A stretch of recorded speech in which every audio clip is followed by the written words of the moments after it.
In April 2026, the U.S. Air Force celebrated 20 years of F-22 Raptor air dominance. There was just one awkward detail. A year earlier, it had already selected Boeing to develop the F-47, the next-generation aircraft intended to push American air superiority beyond the Raptor. So why is the Air Force moving on from a fighter it still describes as its primary air superiority aircraft? Because the next air war may not be decided by the fighter that turns the hardest. That sounds strange when almost every F-22 debate eventually becomes a dogfight. Raptor versus J-20, Raptor versus Su-57, turn rate versus thrust vectoring, top speed versus missile count. Those comparisons are entertaining. They are also incomplete. The F-22 was built around a colder idea: make the fight unfair before it becomes visible. Its low observable design makes it harder for enemy sensors to detect and track. Its avionics combine information from multiple systems into a more useful picture for the pilot. Its two F-119 engines can push the aircraft beyond Mach 1.5 in supercruise without continuously using fuel-hungry afterburners. And if an engagement becomes close, two-dimensional thrust vectoring nozzles give the Raptor exceptional maneuverability. But none of those features explains the F-22 by itself. The advantage comes from the combination. Stealth can delay detection. Speed changes where the fighter can be and how quickly it can create a firing opportunity. High altitude can give missiles more energy. Internal weapons help preserve the aircraft's low observable configuration.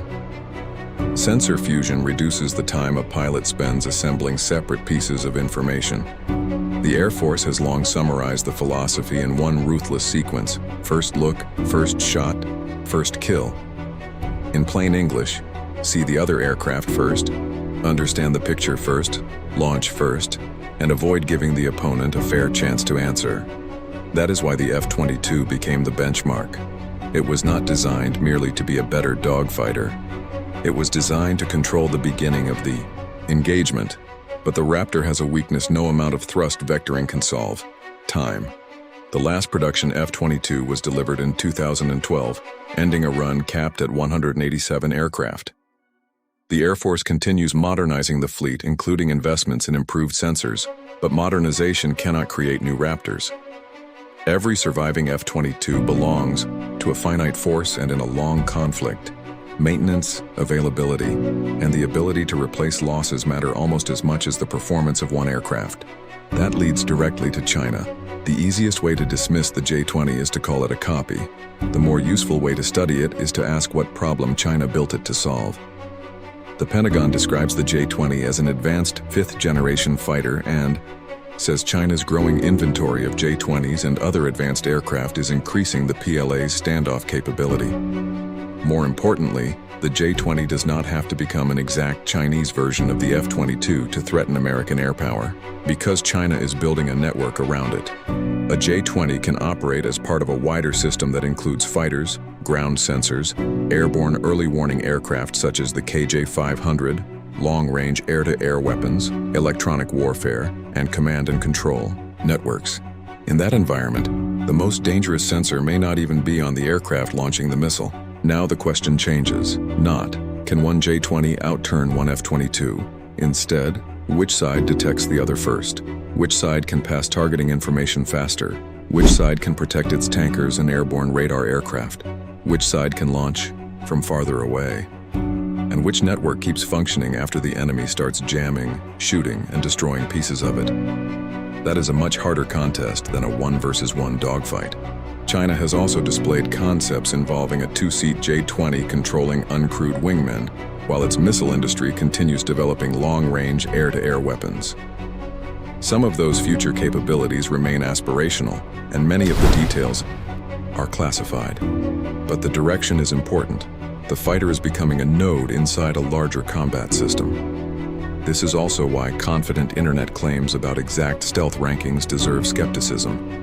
Radar cross-sections, sensor performance, electronic warfare techniques, and many engagement parameters are classified.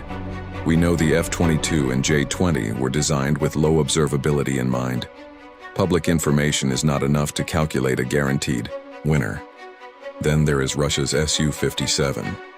The Su-57 is another aircraft surrounded by extreme claims. One side treats it as useless, The other treats it as an invisible super fighter. Neither description is serious analysis. Russia markets the Su-57 as a fifth-generation multi-role aircraft combining reduced radar visibility, maneuverability, advanced sensors, and precision weapons. Russian industry says it has been used in real combat conditions, and development is still continuing. In December 2025, a Su-57 test aircraft flew with the new Product 177 engine, intended to improve performance and provide room for further development. The important word is development. Fifth generation is not a magic certificate that makes every aircraft equal. Two fighters can share the label while making very different compromises in stealth, range, sensors, weapons, maintainability, cost, and mission design. A spectacular Su-57 maneuver at an air show tells us what the aircraft can do aerodynamically. It does not tell us who would win a real air campaign. A real campaign includes ground radar, electronic warfare, satellites, tankers, airborne warning, aircraft, surface-to-air missiles, pilot training, maintenance, mission planning, data links, and the ability to generate sorties day after day. The fighter is the part everyone photographs. The network is the part that may decide the war. And this is where the F-22 comparison begins to break down completely. In March 2025, the Air Force awarded Boeing the engineering and manufacturing development contract for the F-47, the crewed centerpiece of next-generation air dominance. Most performance details remain classified, so anyone online claiming to know its exact top speed, radar cross-section, combat radius, or weapons load is filling classified gaps with guesses. What the Air Force has said publicly is more revealing. The F-47 is being developed around next-generation stealth, sensor fusion, long-range capability, adaptability, and integration with collaborative combat aircraft. Those uncrewed aircraft may be the biggest clue to the future. Instead of asking one extremely expensive crewed fighter to carry every sensor, every weapon, and every risk, a future formation could distribute those jobs across multiple aircraft. One platform might extend sensing, another might carry weapons, another could complicate enemy targeting or electronic warfare.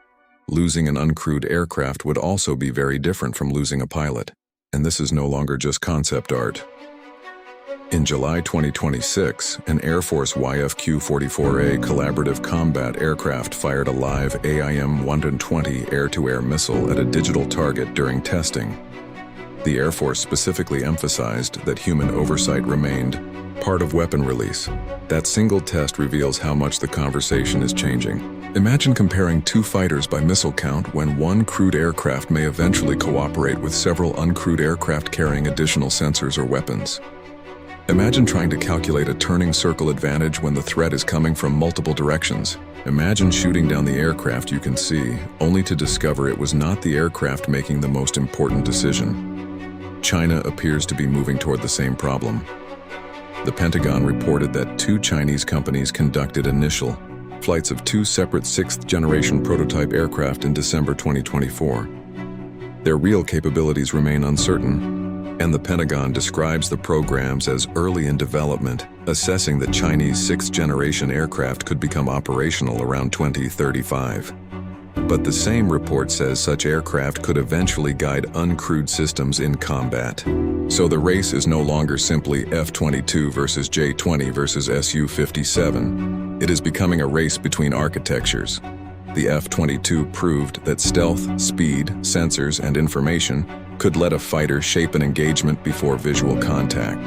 The J-20 shows that China has fielded its own operational stealth fighter and is integrating advanced aircraft into a broader long-range combat network. The Su-57 represents Russia's effort to preserve advanced fighter capability through its own design and industrial path. But the F-47, American collaborative combat aircraft, and China's emerging sixth-generation prototypes point somewhere else entirely. Next winner may be the side that can connect crewed fighters, uncrewed aircraft, satellites, airborne radar, ground sensors, electronic warfare, and long-range weapons into a system that is difficult to blind and even harder to overwhelm. A system that can lose one node and keep fighting. A system that can create more threats than the opponent can comfortably track. A system that lets a pilot command effects from aircraft that do not need pilots of their own.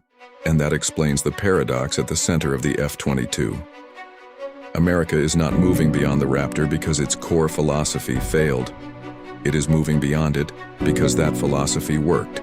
Detect first, understand first, shoot first, and deny the opponent a fair fight. The next generation is trying to push the same idea beyond a single aircraft. So is the F-22 still the king of air superiority? Maybe. But by the time the F-47 and its uncrewed teammates arrive, which fighter is best may sound like a question from another era. The real question will be, which side built the better system? And the race is already underway.